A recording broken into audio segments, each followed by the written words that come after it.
80 शब्द प्रति मिनट आस्लूपी श्रुतलेख परीक्षा में आपका स्वागत है। इसमें आपको 80 शब्द प्रति मिनट की गति से निरंतर 8 मिनट तक डिक्टेशन लिखना है। मूल डिक्टेशन प्रारंभ करने से पहले हम आपको देंगे 1 मिनट का ट्रायल, जो कि 80 शब्द प्रति मिनट की गति से होगा। इसका लाभ ये होगा कि आप पहले तो प्रिपेयर हो जाएंगे कि आपको किस गति पर लिखना है, और डिक्टेशन लिखने से थोड़ा सा आत्मविश्वास आपको जगेगा और आपको पता चल जाएगा कि 80 शब्द प्रति मिनट की गति कितनी होगी। तो चलिए रेडी हो जाइए, क्योंकि ठीक 10 सेकंड बाद ट्रायल प्रारंभ हो जाएगा।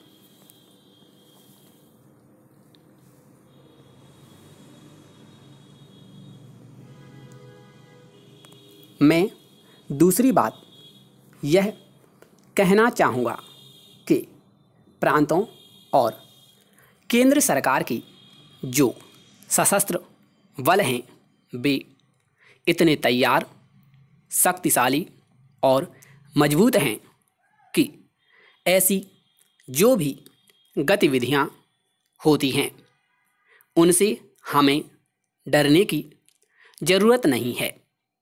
ये गतिविधियां बहुत भयंकर हैं, लोगों को डराना है, इसी को आतंकवाद कहते हैं। हथियार से आतंक हो सकता है, इसी प्रकार की बात करके आतंक हो सकता है। मैं बड़ी जिम्मेदारी से कहना चाहूँगा कि देश के लोगों, सशस्त्र बलों और हमारे साथी भाइयों में इतनी ताकत है कि कोई गलत काम यहाँ पनपने नहीं दिया जाएगा।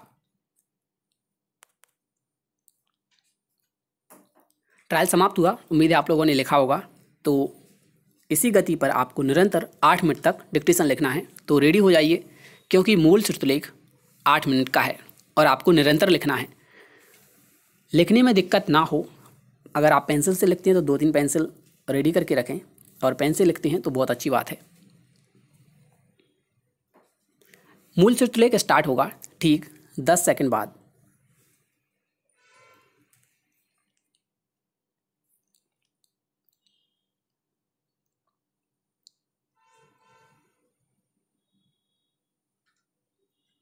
सभापति महोदया, मैं महाराष्ट्र से सांसद हूँ और महाराष्ट्र के अलग अलग विषयों पर सदन में बोलता हूँ, और इस बात का मुझे बड़ा फ़क्र है। लेकिन मैं मूलतः बिहार का रहने वाला हूँ।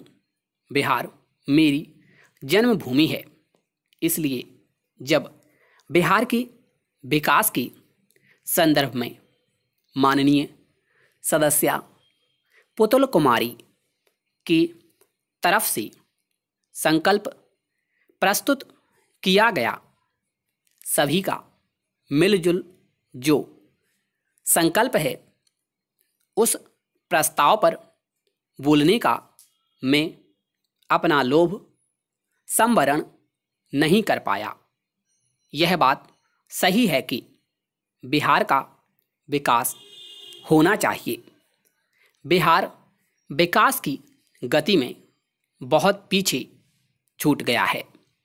वह बिहार जिसका स्वर्णिम इतिहास रहा है, वह बिहार जिसके अतीत को आज भी लोग गीत की तरह गाते हैं, वह बिहार जहां हिंदुस्तान की 5 धर्मों में से 3 के प्रवर्तक पैदा हुए, वह बिहार जहां गौतम बुद्ध को महाबौद्ध प्राप्त हुआ, वह बिहार जहां भगवान महावीर का जन्म हुआ, वह बिहार जहां सिख धर्म के संस्थापक गुरु गोविंद सिंह का जन्म हुआ। ऐसे बिहार की ताज़ा स्थिति देखने के बाद निश्चित रूप से खुशी नहीं होती है, बहुत दुख होता है। विशेषकर पिछले 15-20 वर्षों की बिहार की स्थिति पर हम ध्यान दें तो निश्चित तौर पर स्थितियां बहुत बिगड़ी हैं, और उसका नतीजा यह निकला है कि बड़े पैमाने पर बिहार से पलायन भी हुआ और पूरे हिंदुस्तान के कोने कोने में लोग गए। हिंदुस्तान की अलग अलग शहरों और राज्यों में गए। मुंबई, कलकत्ता और दिल्ली तो हम सब जानते हैं। अभी हाल के दिनों में मुझे मौका मिला गुजरात के मुंद्रा पोर्ट पर जाने का। मुंद्रा कच्छ की स्लीपिंग विलेज की तरह है, जहां हिंदुस्तान का पहला निजी बंदरगाह है। उस बंदरगाह में लगभग 15,000 मजदूर काम करते हैं। 15,000 में से 14,000 बिहार की मजदूर हैं। एक मजबूरी के तहत वे वहाँ काम करते हैं और उस मजबूरी को मैं इसलिए शेयर करता हूँ क्योंकि मैं भी एक मजबूरी के तहत अपना गांव छोड़कर, अपना प्रदेश छोड़कर पलायन करके पहले दिल्ली आया और फिर मुंबई गया। अपना प्रदेश छोड़कर जाते समय मुझे दुख तो था, लेकिन आज कोई दुख नहीं है। मुंबई ने हमें गले लगाया, हमें मान सम्मान दिया। जिस समय संजय निरुपम जी अपनी यात्रा वृतांत रखेंगे तो सबसे बड़ा पड़ाव शिवसेना होगी। आप लोग यह बात याद रखें।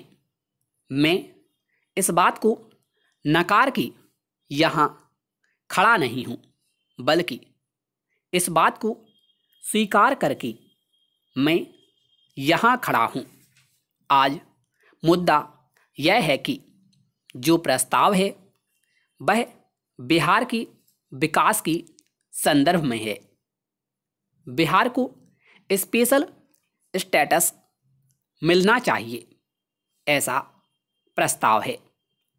विशेष दर्जे वाली बात पर मुझे ज़्यादा विश्वास नहीं है, क्योंकि यह अब एक नारा बन गया है और नारे लोगों की भावनाओं को तो भड़का सकते हैं, भावनाओं को जगा सकते हैं, लेकिन कोई ठोस परिणाम या नतीजा नहीं दे सकती हैं। मैं आग्रह करूंगा कि बिहार का विकास होना चाहिए और बिहार के विकास में केंद्र सरकार का बड़ा योगदान होना चाहिए। हिंदुस्तान के जितने भी केंद्र सरकार की उत्कृष्ट परियोजनाएं हैं, जो कि महाराष्ट्र, गुजरात या अन्य राज्यों में लागू हैं, उसी प्रकार से बिहार में भी लागू हैं। मैं कहना चाहता हूं कि न सिर्फ परियोजनाएं, बल्कि बिहार के लिए विशेष पैकेज के तौर पर प्रतिवर्ष 2,000 करोड़ रुपए दिए जा रहे हैं।